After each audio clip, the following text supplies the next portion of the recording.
இன்று பொதுக்காலத்தின் 3ஆம் வாரம் வியாழக்கிழமை, ஜனவரி மாதம் 30ஆம் தேதி. இன்று தேவன் நமக்கு தரும் ஜீவ நீர் ஊற்றான இறை வார்த்தைகள்.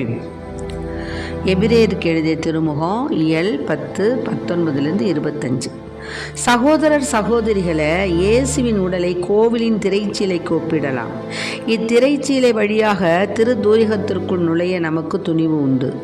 ஏனெனில் அவர் இரத்தம் சிந்தி நமக்கென புதியதொரு வழியை திறந்து வைத்துள்ளார். இதுவே வாழ்வுக்கு அழைத்துச் செல்லும் வழி. மேலும் கடவுளுடைய இல்லத்தின் மீது அதிகாரம் பெற்ற பெரிய குரு ஒருவர் நமக்கு உண்டு. ஆதலால் தீய மனச்சான்றிலிருந்து விடுவிக்கப்பட்ட உள்ளமும் தூய நீரில் கழுவப்பட்ட உடலும் உடையவர்களாய் நேரிய உள்ளத்தோடும் மிகு உறுதியான நம்பிக்கையோடும் அவரை அணுகிச் செல்வோமாக.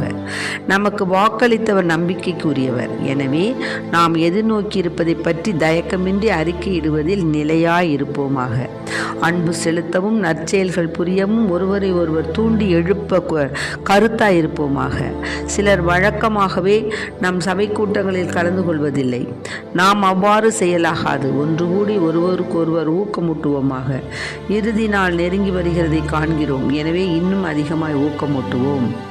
ஆண்டவரின் அருள்வாக்கு. இறைவா உமக்கு நன்றி. இயேசுவே என் தெய்வமே, என் மேல் மனமிரங்கும். இயேசுவே என் தெய்வமே,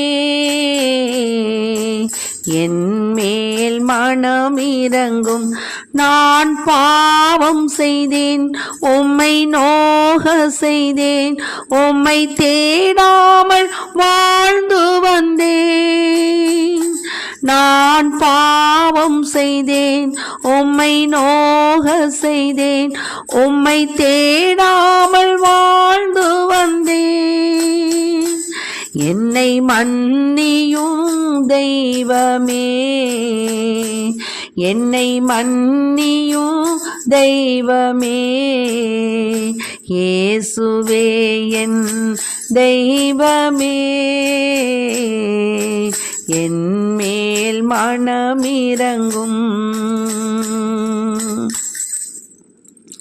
துன்ப வேளையிலே மனம் துவண்டு போனேன், உம்மை நினையாது தூர போனேன்.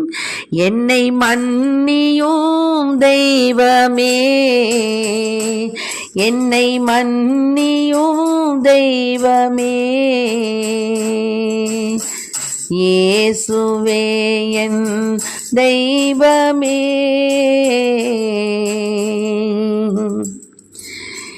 என்னை மன்னியும். என்று தேவன் நமக்கு தரும் ஜீவ நீர் ஊற்றான இறை வார்த்தைகள் என்ன தெரியுங்களா?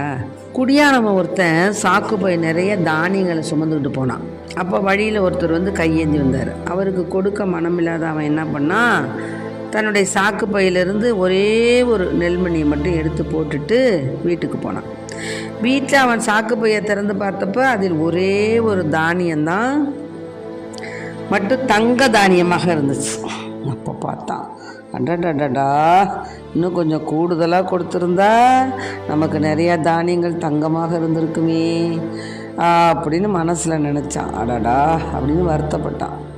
உண்மைதான், நாம் எவ்வளவு கொடுக்கின்றோமோ அவ்வளவு நமக்கு திரும்ப கிடைக்கிது. அதனால் கொடுக்கும்போது தாராளமாக அமுக்கி குலுக்கி கொடுப்போம். அதன் வழியாக இறையருள் நிறைவாய் பெறுவோம். ஆமேன். Praise the lord. மரியே வாழ்க.